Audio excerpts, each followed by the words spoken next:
आज का जो मिस्टीरियस केस है इसे 62 ईयर से भी ज्यादा हो चुके हैं, लेकिन आज तक ये पता नहीं चल सका कि उन 9 हाइकर्स के साथ आखिर हुआ क्या था। क्यों वो लोग -40 डिग्री वाले टेम्परेचर में सिर्फ और सिर्फ अंडरवियर में ही अपना टेंट छोड़कर भाग गए। जब मिलिट्री वहां पर उन्हें ढूंढने के लिए आती है तो उनका टेंट भी काफी ज्यादा बुरी हालत में मिलता है। तो उन 9 लोगों की डेड बॉडीज टेंट से 100 मीटर दूर एक जंगल में मिलती है। उनमें से एक डेड बॉडी की हालत इतनी ज्यादा खराब थी कि उसकी आंखें यहाँ तक कि जीभ तक गायब थी। तो आज की वीडियो में इस केस के बारे में तो डिस्कशन करेंगे ही, साथ ही साथ इसके रिलेटेड काफी सारी जो कंस्पिरेसी थीरीज हैं उसके बारे में भी डिस्कस करेंगे। अगर आप लोग इस वीडियो को अच्छे से आराम से देखना चाहते हैं तो हेडफोन्स लगा लीजिए। रशिया में एक शहर है ओरल फेडरल नाम का, और वहीं की एक यूनिवर्सिटी है ओरल फेडरल यूनिवर्सिटी। उसी यूनिवर्सिटी का एक स्टूडेंट 23 साल का लड़का इगोर डाइटलॉग, जो अपने 9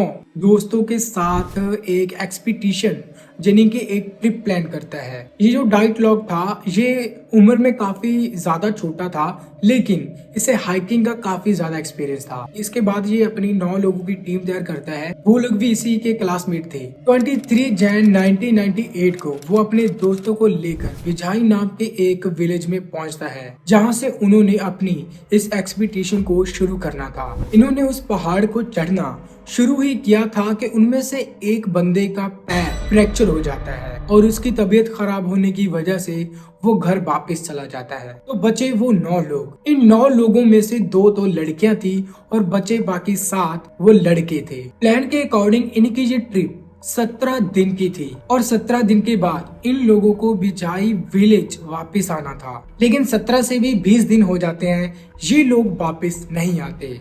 ऐसी एक्सपीडिशन में होता ही है कि 17 दिन से भी ज्यादा दिन अक्सर लग जाते हैं, क्योंकि वहाँ पे मौसम वगैरह का क्या सीन होता है ये किसी को नहीं पता चलता। तो धीरे धीरे करके 25 दिन हो चुके थे, लेकिन ये 9 लोग वापस नहीं आते। जो यूनिवर्सिटी में ये लोग पढ़ते थे वहाँ से एक टीम तैयार की जाती है और मिलिट्री भी हेलीकॉप्टर के थ्रू सर्च करना शुरू कर देती है। काफी टाइम सर्च करने के बाद डेड माउंटेन पर उन लोगों का टेंट दिखाई देता है। जब वहाँ पर मिलिट्री के लोग जाते हैं वो उस टेंट को चेक करते हैं। उस टेंट की हालत काफी ज्यादा बुरी थी। उस टेंट के अंदर खाने पीने की सारी चीजें वैसी की वैसी ही पड़ी हुई थी और उस टेंट के बाहर एक खाने की प्लेट भी पड़ी हुई थी। उस टेंट की हालत देखकर, वहाँ पर पड़े खाने की हालत देखकर ऐसा लग रहा था कि किसी चीज को देखकर वो लोग काफी हड़बड़ी में भाग गए हैं। तो फिर मिलिट्री के लोग क्या करते हैं कि जो उस टेंट के पास फुटप्रिंट्स थे उन्हें चेक करते हैं। उन फुटप्रिंट्स को देखकर ऐसा लग रहा था कि एक पैर में तो किसी ने जूता पहना था, एक पैर में नहीं। वो एनालाइज करते हैं कि शायद ये लोग इतनी ज्यादा जल्दी में थे कि इन्होंने अपना एक शूज पहना और दूसरा पहना ही नहीं। जब उन फुटप्रिंट्स का पीछा किया जाता है तो वो फुटप्रिंट्स एक जंगल के पास जाकर खत्म हो जाते थे। तो वो सर्च टीम उस जंगल में एंटर करती है। वहाँ पर उन लोगों को एक पेड़ दिखाई देता है जहाँ से कुछ टहनियां तोड़ी गई थी और उन्हें तोड़कर बाद में आग जलाई गई थी, मानो के उस पेड़ पर कोई ना कोई चढ़ा हो। तो वो रिसर्च टीम जंगल के थोड़ा सा अंदर एंटर करती है और वहाँ पर 2 लोगों की डेड बॉडीज मिलती हैं और वो डेड बॉडीज काफी ज्यादा बुरी हालत में थी। अब वो लोग थोड़ा सा और आगे जाते हैं तो बाद में 3 और डेड बॉडीज मिलती हैं। अब उन 3 लोगों को मिलाकर टोटल 5 डेड बॉडीज मिल चुकी थी और उन 5 डेड बॉडीज को फॉरेंसिक जांच के लिए भेज दिया जाता है। और इधर मिलिट्री के लोग उन 4 बचे लोगों को सर्च कर रहे थे। फिर बाद में मेडिकल रिपोर्ट आती है। मेडिकल रिपोर्ट में ये आया कि उन 5 की डेथ हाइपोथर्मिया की वजह से हुई है। डेड बॉडीज के शरीर के ऊपर काफी ज्यादा नाखून के छीलने के निशान थे। पूरे 2 महीने तक ये सर्च ऑपरेशन चलता है। आफ्टर 2 मंथ्स उन बचे 4 लोगों की डेड बॉडी एक खाई के पास मिलती है और इन 4 की हालत काफी ज्यादा बुरी थी, क्योंकि इनमें से एक बंदे की आंखें, जीभ और होंठ तक गायब था और बाकी बचे 3 लोगों की डेड बॉडी भी काफी ज्यादा बुरी हालत में थी। किसी की रिब्स क्रैक थी तो किसी की बॉडी पर स्क्रैच के निशान थे। मेडिकल रिपोर्ट में ये आया कि उन लोगों को इतने ज्यादा फोर्स का सामना करना पड़ा है कि जैसे कि कोई फास्ट कार किसी को टक्कर मार दे, उतना ज्यादा फोर्स उनकी बॉडी पर लगा है, जिसकी वजह से उनकी हड्डियां तक क्रैक हो गई हैं। और उनमें से एक बंदे की डेड बॉडी पर रेडिएशन के पार्टिकल भी मिले थे। वैसे ऐसी ट्रिप पर काफी सारे एक्सीडेंट, काफी सारे भयानक एक्सीडेंट होते रहते हैं, काफी सारे एक्सपर्ट लोगों के साथ भी जो ऐसे हाइकिंग वगैरह करते हैं, लेकिन इतनी ज्यादा बुरी हालत में किसी की भी डेड बॉडी नहीं मिलती। और अब सबसे बड़ा सवाल यही था कि वो लोग अपना टेंट छोड़कर क्यों भागे, और वो भी बिना कपड़ों के। और धीरे धीरे इस केस का नाम पड़ गया दैतलोग पास्ट इंसिडेंट, इनके लीडर एगोर दैतलोग के नाम पर।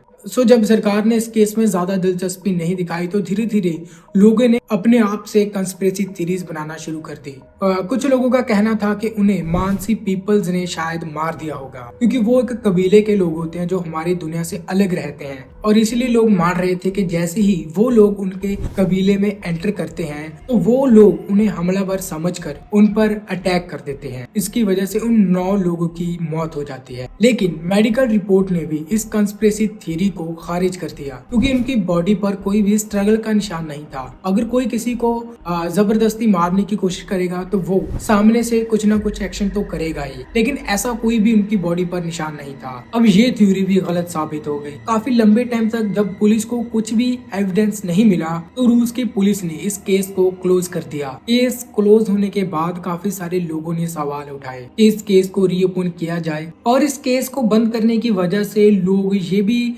बोल रहे थे कि शायद गवर्नमेंट हमसे कुछ ना कुछ छुपा रही है, इसीलिए उन्होंने इस केस को क्लोज कर दिया है। कंस्पिरेसी थ्योरीज जो लोग बनाते हैं उन्हीं में से काफी सारे लोगों का ये कहना था कि उन लोगों ने शायद वहां पर यूएफओ को देख लिया था, और उस यूएफओ में जो एलियन थे उन्होंने उन 9 लोगों को मार दिया है, या फिर उन 9 लोगों की टीम गवर्नमेंट ने ही बनाई थी ताकि वो उनका कोई सीक्रेट मिशन पूरा कर सके। 2019 में इस केस को फिर से रीओपन किया जाता है, और जुलाई 2020 में इस केस का रिजल्ट आता है, जिसमें रूस की पुलिस बताती है कि इस इंसिडेंट का कारण अवलैंच था। अवलैंच जो कि वैसे तो ये एक टर्म है, सिंपल सी लैंग्वेज में आपको सीधा सीधा बता देता हूँ। ये पहाड़ के ऊपर एक ऐसी स्लैब होती है जहाँ पर काफी सारी बर्फ जमा होती रहती है। कभी ऐसी सिचुएशन बन जाती है, काफी ज्यादा मौसम खराब हो जाता है, ऐसा एक्सट्रीम वेदर होता है, स्लैब के ऊपर जो भी बर्फ होती है जब एकदम से नीचे आती है वो अपने साथ काफी सारे पत्थर पेड़ पौधों को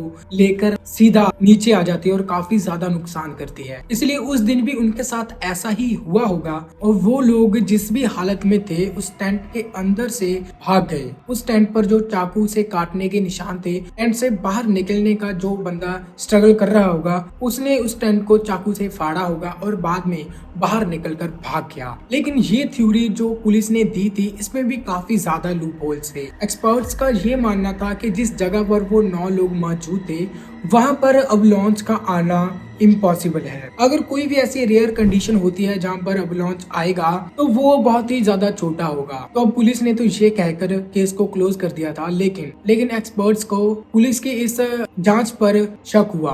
बीच में काफी सारे लोग ये बोल रहे थे कि उन्हें शायद किसी यति ने मार दिया होगा। आपने सुना ही होगा यति के बारे में, जो कि पहाड़ों में रहता है, काफी विशालकाय जीव है। अभी ये भी कोई पक्का एविडेंस नहीं है कि यति एग्जिस्ट करता भी है या फिर नहीं। तो बाद में इसी केस के रिलेटेड 2 बंदों ने कंस्पिरेसी थ्योरी दी जो कि काफी ज्यादा हद तक सही थी, लेकिन फिर लोगों ने उस कंस्पिरेसी थ्योरी को भी ठुकरा दिया। तो आज 62 ईयर से भी ज्यादा हो चुके हैं इस केस को, आज तक भी ये केस सॉल्व नहीं हो पाया है। इस वीडियो को बनाने में ना काफी ज्यादा रिसर्च और मेहनत लगी है। अगर आप लोगों को वीडियो अच्छी लगी ना तो वीडियो को लाइक करने के साथ साथ शेयर भी कर देना और चैनल को सब्सक्राइब कर लेना।